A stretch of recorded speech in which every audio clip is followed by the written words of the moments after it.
اسے بھی ڈانٹ ڈپٹ کر بٹھا دیا کرتی تھی۔ اس نے کئی دفعہ میری بات اپنے بھائی تک پہنچانے کی بھی کوشش کی، لیکن میری ساس ہر وقت اس پر ٹک ٹکی لگائے رکھتی تھی۔ میرا دل بالکل کسی کام میں نہیں لگ رہا تھا، نہ ہی میرا کچھ کھانے کو دل کر رہا تھا۔ کئی گھنٹے گزر گئے تھے، میرے سامنے کھانے کی پلیٹ پڑی تھی جو مجھے رقیہ نے دی تھی، لیکن میں نے ایک نوالہ تک اپنے حلق سے نیچے نہیں اتارا، کیونکہ میں جس سکون کی تلاش میں تھی ابھی تک میں اس سکون سے محروم تھی۔ میری ساس کو مجھ پر ظلم کرتے ہوئے کبھی اس بات کا خیال نہیں آیا کہ وہ بھی ایک ماں کی بیٹی ہے۔ میں اپنی نند کے لیے کبھی بھی برا نہیں سوچتی تھی، لیکن جب میری ساس میرے ساتھ اس قدر بدسلوکی کرتی تو میرے دل میں یہ خیال ضرور آتا کہ ایک بیٹی کی ماں ہوتے ہوئے بھی اسے کسی کی بیٹی پر ترس نہیں آتا۔ آج یہ مجھ پر ترس نہیں کھا رہی تو کل کو اس کی بیٹی پر ترس کون کھائے گا؟ پھر اچانک سے میں خود کو جھنجھوڑتی اور کہتی کہ نہیں، اس معصوم لڑکی کا کیا قصور ہے؟ وہ تو مجھے ہر طرح سے پروٹیکٹ کرنے کی کوشش کرتی ہے۔ ہم میرے نصیب ہی ایسے ہیں تو اس بیچاری کا کیا قصور؟ میرے دل و دماغ میں کبھی بھی کوئی غلط خیال آتا تو میں اپنے ضمیر کو جھنجھوڑ کر رکھ دیتی، لیکن میری ساس تو ایسے تھی جیسے اس کا ضمیر ہی مر چکا تھا، اسے کبھی ترس نہیں آیا تھا۔ ہر روز کی طرح میں آج بھی گھر کا سارا کام کر کے تھک گئی تھی۔ میں نے بہت ہمت کرتے ہوئے اپنی ساس سے کہا کہ اگر آپ کی اجازت ہو تو میں 10 منٹ کے لیے اپنے کمرے میں چلی جاؤں۔ میری ساس غصے سے میری طرف دیکھتے ہوئے چلانے لگی، ہر وقت تمہاری کمر ٹوٹی رہتی ہے، کوئی کام دھندا تم سے نہیں ہوتا، پیچھے سے نہ جانے کیا سیکھ کر آئی ہے۔ مجھے تو لگتا ہے گھر والوں نے سوائے آرام کے اور کوئی کام سکھایا ہی نہیں تھا۔ ساس کی جلی کٹی سنتے ہوئے میری آنکھوں سے آنسو بہنے لگے۔ اس بات کا بھی ساس کو بہت مسئلہ تھا کہ اب ٹسوے کیوں بہانے لگ گئی ہو۔ میں نے اپنے آنسو صاف کرتے ہوئے اپنی ساس سے کہا کہ ایک تو آپ مجھے اتنی باتیں سنا دیتی ہیں، اوپر سے رونے بھی نہیں دیتی، میں کیا کروں پھر؟ میرا اتنا ہی کہنا تھا کہ میری ساس نے قریب پڑا ڈنڈا اٹھاتے مجھے مارنا شروع کر دیا۔ مار کھاتے کھاتے میں نڈھال ہو گئی، لیکن میری ساس مارتے مارتے نہیں تھکی تھی۔ گاؤں کی عورتوں نے شور شرابہ سنا تو آ کر مجھے میری ظالم ساس کے چنگل سے چھڑوانے لگی۔ ڈنڈے کی ایک ضرب میرے سر پر لگنے کی وجہ سے میں بے ہوش ہو گئی تھی۔ گاؤں کی عورتیں میری ساس سے کہنے لگی کہ اب تم پر پولیس کیس بن جائے گا، تم نے اپنی بہو کی جان لے لی ہے۔ یہ سنتے ہوئے میری ساس کے ہاتھ پاؤں ٹھنڈے ہو گئے تھے، لیکن اکڑ تو ویسے کی ویسی تھی۔ میرے منہ پر پانی کے چھینٹے مارتے ہوئے مجھے ہوش میں لایا گیا۔ مجھ سے ٹھیک سے کھڑا تک نہیں ہوا جا رہا تھا۔ کوئی اللہ کا نیک بندہ ہے جو میری مدد کرے؟ آسمان کی طرف ہاتھ بلند کرتے ہوئے میں نے دعا کی، اور اس دعا سے میری پوری زندگی، میرا رہن سہن، سب کچھ بدل جائے گا۔ سانوری اٹھ جاؤ، اسکول نہیں جانا کیا؟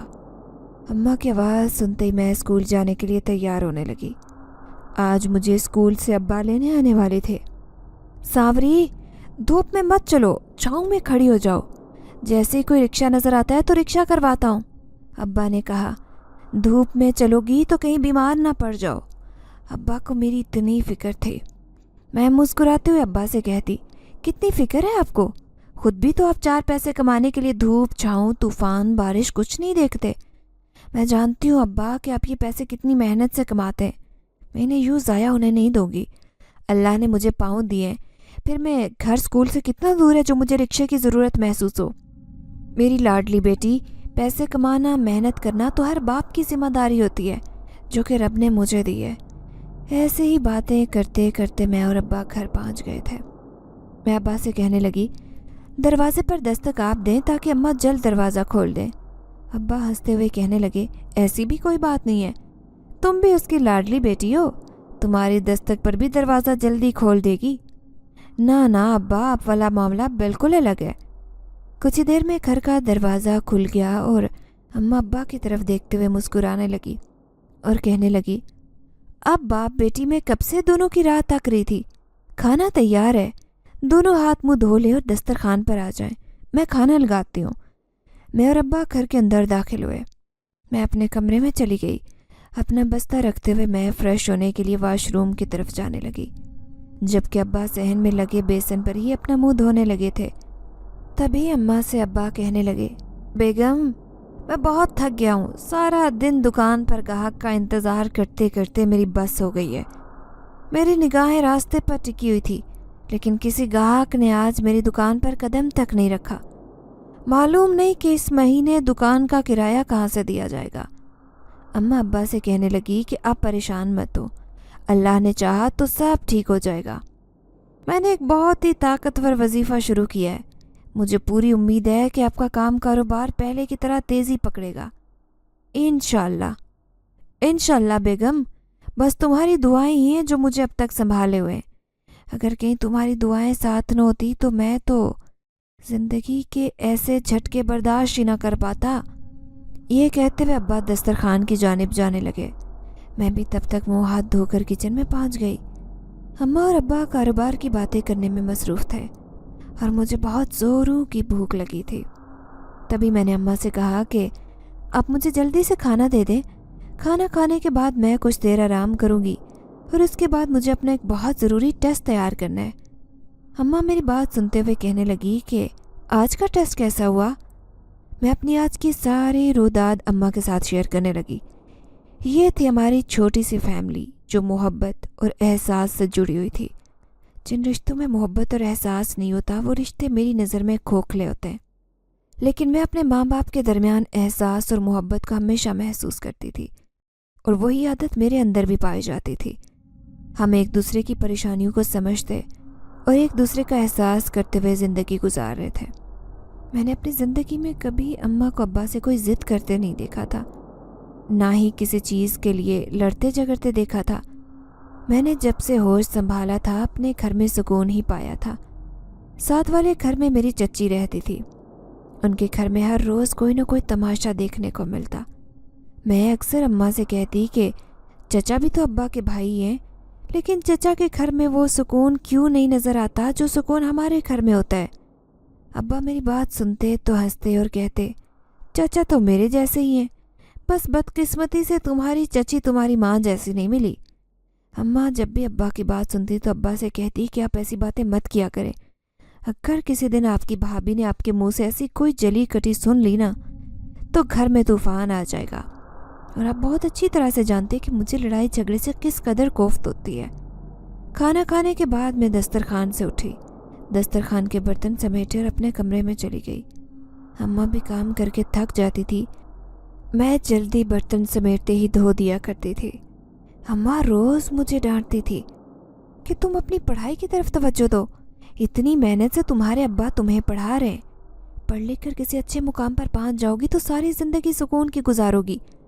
گھر کے کام کاج ہوتے ہی کتنے، میں ہوں نا یہ سب دیکھنے کے لیے۔ چھٹی کا دن تھا اور میں گہری نیند سو رہی تھی جب میرے کانوں میں آواز پڑی، ساوری اٹھ جاؤ، تم سے ملنے دیکھو کون آیا ہے۔ میں نے آنکھیں ملتے جیسے ہی اپنے ارد گرد غور کیا تو میرے سامنے میری سب سے قریبی سہیلی نشا کھڑی تھی۔ میں نشا کو دیکھتے ہوئے جلدی سے آنکھیں ملتے اپنے بستر سے نیچے اتری اور نشا کو اپنے گلے لگا لیا۔ میری آنکھوں میں آنسو بھر آئے تھے۔ نشا میری بچپن کی سہیلی تھی۔ اس کی سوتیلی ماں نے بہت ہی چھوٹی عمر میں ایک بہت بڑے آدمی کے ساتھ اس کی شادی کر دی تھی، اور بہت ہی چھوٹی عمر میں نشا 3 بچوں کی ماں بھی بن چکی تھی جو اس کے بڈھے شوہر کی پہلی بیوی کے تھے۔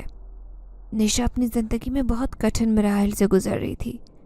اکثر فون پر جب میرے ساتھ بات ہوتی تو وہ زاروں قطار رونے لگتی اور میں اس کی باتیں سن کر بہت زیادہ پریشان ہو جاتی اور اماں سے کہنے لگتی کہ کیا شادی بیاہ اسی کو کہتے ہیں؟ میں نشا کی حالت دیکھ کر شادی کے نام سے ہی خوف کھانے لگی تھی۔ اماں اکثر مجھے سمجھاتی کہ ہر گھر میں الگ الگ ماحول ہوتا ہے اور سکھ قسمت سے ملتے ہیں۔ نشا کی قسمت میں سختیاں اور ظلم برداشت کرنا لکھا ہوا تھا، اسی لیے نشا صبر کے ساتھ وہ سب کچھ برداشت کر رہی تھی، لیکن مجھے اس کی زندگی کے بارے میں سوچتے ہوئے بہت تکلیف ہوتی۔ میرا بس نہیں چلتا تھا کہ میں کیسے اس کی زندگی آسان بنا دوں۔ نشا اپنے شوہر کی بڑی بیٹی کی عمر کی تھی۔ سوتیلی ماں کا اس قدر ظلم دیکھتے ہوئے ہمارا پورا گاؤں اس کے دکھ میں برابر کا شریک تھا۔ جو کوئی بھی نشا کو اس حالت میں دیکھتا تو اس کی سوتیلی ماں کے بارے میں 100 باتیں کرتا، لیکن ان سب کا کیا فائدہ تھا؟ جو تکلیف وہ برداشت کر رہی تھی، ان سب باتوں سے اب وہ تکلیف کم نہیں ہو سکتی تھی۔ اماں، نشا بہت عرصے بعد آئی ہے، نہ جانے کب واپس چلی جائے، آج کچھ اچھا کھانے میں پکا لے۔